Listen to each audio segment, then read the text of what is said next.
pasaste como un rayo deslumbrante de luz. Yo andaba por el mundo sin amor ni quietud. Mis ansias ya se habían refugiado entre las ruinas de mi pasado. Traías en tus ojos, en tus labios tu voz, la cálida promesa de un destino mejor. Tus manos y mis manos se encontraron y nuevamente palpitó mi corazón.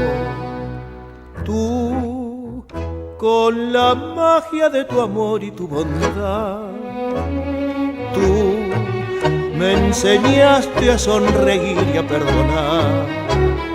¿Ves? Yo era un grito de rencor en el trágico final de mi desesperación. ¿Ves?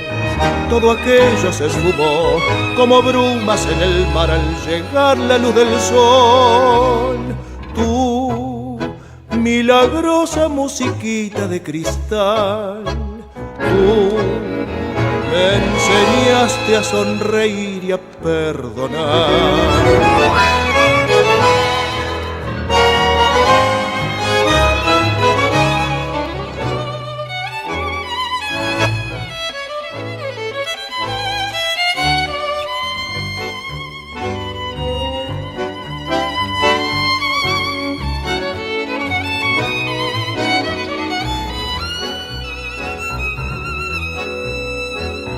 Qué tristes eran todos mis momentos sin ti. Me ahogaba la tortura de rodar sin morir, cansado de mis penas y mi hastío y de esos viejos recuerdos míos. Tus besos, tus ternuras, tu emoción y tu fe hicieron el milagro de borrar el ayer, aquel lejano ayer ensombrecido que nunca, nunca más ha de volver.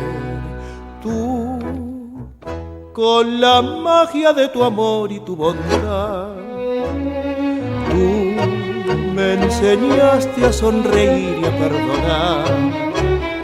¿Ves? Yo era un grito de rencor en el trágico final de mi desesperación. ¿Ves? Todo aquello se esfumó como brumas en el mar al llegar la luz del sol. Tú, milagrosa musiquita de cristal, tú me enseñaste a sonreír y a perdonar.